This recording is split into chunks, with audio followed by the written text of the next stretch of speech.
कि आप 5 रुपये 10 रुपये वाली एक कॉपी खरीद लेना, उसमें नेम रिएक्शन लिखना। जैसे कल जो नेम रिएक्शन आई थी वुड जी फिटिंग और फिडल क्राफ्ट में गई, कम से कम 4 आ गई निकल।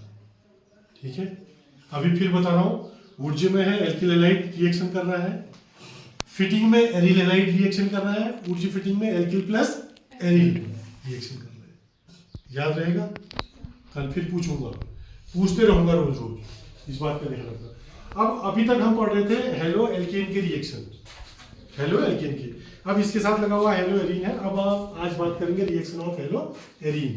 ठीक है, अब हेलो एरीन में क्या है, जैसे उसमें पहले न्यूक्लियोफिलिक सब्स्टिट्यूशन रिएक्शन होते थे, यहां भी न्यूक्लियोफिलिक सब्स्टिट्यूशन रिएक्शन होते हैं, लेकिन उतने इफेक्टिव नहीं होते।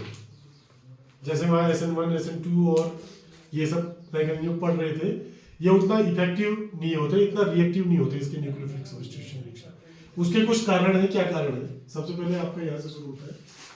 सबसे पहले इसका कारण है रेजोनेंस। रेजोनेंस मैंने पहले दिन बताया था कि कुछ यौगिक जो होते हैं जिनकी संरचना एक स्ट्रक्चर से व्यक्त नहीं की जा सकती है, तो उसको उसके एक से ज्यादा स्ट्रक्चर होते हैं जिसको रेजोनेंस कहते हैं। अनुनाद, ये पिछले साल पढ़ चुके हो आप। तो अब क्या है इसका, जब ये हेलो एरीन, रिंग पर एक हेलोजन लगा है तो हेलो एरीन हो गया।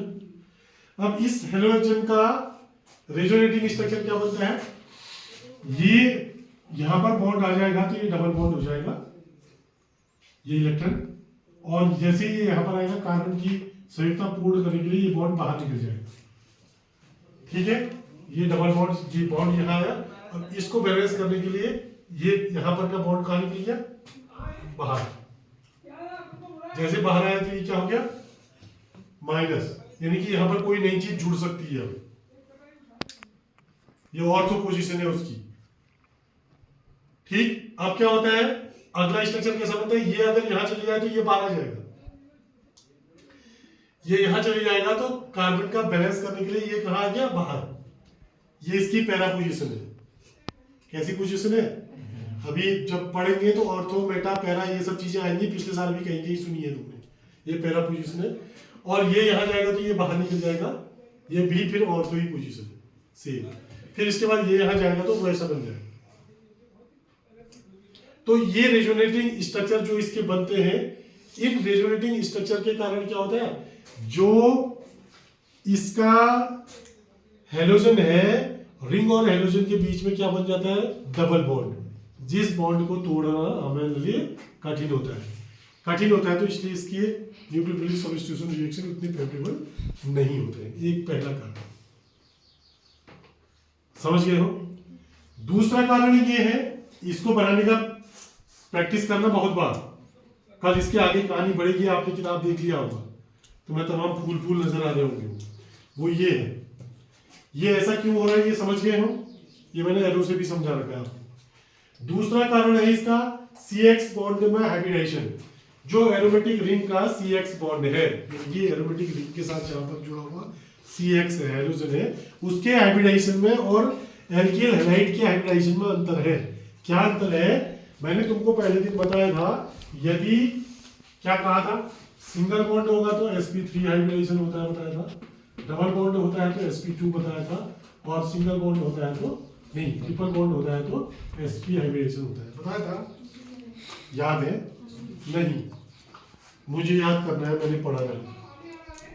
तो अब यहां पर ये देखो, ये कार्बन के साथ डबल बॉन्डेड है ना, डबल बॉन्डेड कार्बन के साथ जुड़ा है ना X, तो कैसा हाइब्रिडेशन होगा, sp2। और यहां पर कैसा कार्बन है, सिंगल बॉन्डेड के साथ जुड़ा हुआ है X, तो कैसा हाइब्रिडेशन हो गया, sp3। समझ गए हो। अभी sp2 sp3 क्या होता है, superintendent of police 1, superintendent of police 2, ऐसा ही पढ़ लेना भैया, हाइब्रिडेशन क्या होता है, पढ़ा रखा है 10 बार। ठीक है, तो ये मोटा मोटा तुमने समझ लिया कि डबल बॉन्डेड कार्बन के साथ अगर जुड़ा है तो sp2 होगा, और सिंगल बॉन्डेड के साथ जुड़ा है तो sp होगा। ठीक है, अब इसमें s कैरेक्टर ज्यादा होता है sp2 में, जिसके कारण यह ज्यादा मोर इलेक्ट्रोनेगेटिव होता है।